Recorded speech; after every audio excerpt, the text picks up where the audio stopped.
was such that at the beginning, within a day, there were lineups hours long for men wanting to join, because of course the war was going to be over by Christmas.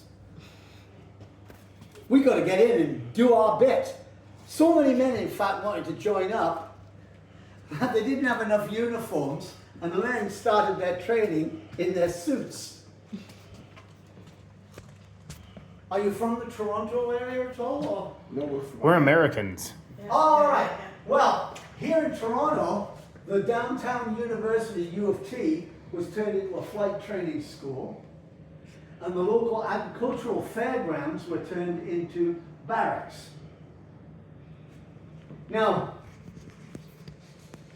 oops. Oops. Oh. There we go. Now, women have always been involved in war, usually taking over from the men and doing jobs while they are out fighting. Well, that's the same in 1914, where women took over a huge range of industries, including sports teams. So women had their own soccer teams in 1914-15. They were nurses, as is always the case, but in this case, they actually ended up being literally right up at the front line with the soldiers. And they had effectively MASH units, like you see on TV. Oh, yeah. All right, but here's my fun photograph. That's the women off duty, having a bathe down at the coast.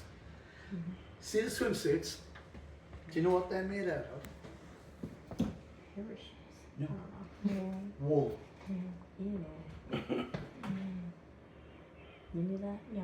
So why didn't you say that? It was just really quiet. Well, this is the very first time that women in war could actually join up in the military, get training, and get rank so that they could officially give orders to the men.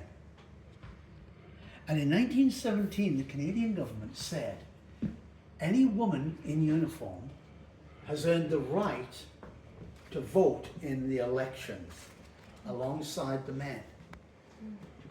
The very first time women got the right to vote, because they were in service. Now, at the end of the war, the Canadian government wanted to take that right away. And the women basically told the Canadian government exactly where they could stick that idea. And you know who were the biggest supporters of the women? The men who had been with them in the trenches. And that's how women got the right to vote in the Canadian system. I find this interesting.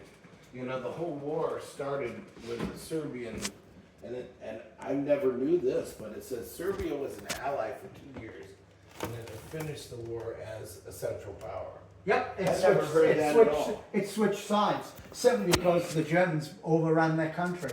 Oh, that's why. Okay. I mean, And that, because- like the Italians in World War II.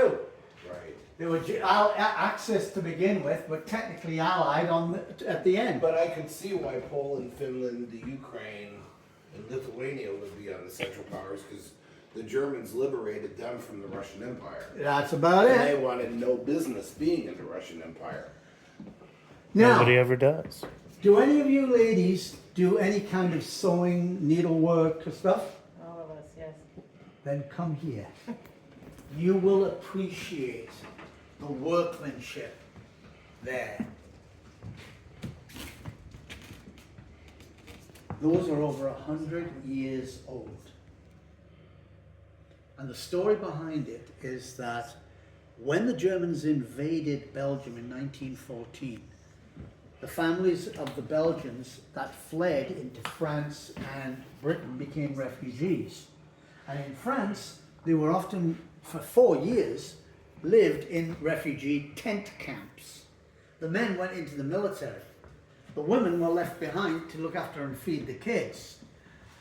But many of those women before the war had worked in Belgium in the fabric industry and the fashion industry, doing lace work, embroidery, and other detail work for the high fashion couturier.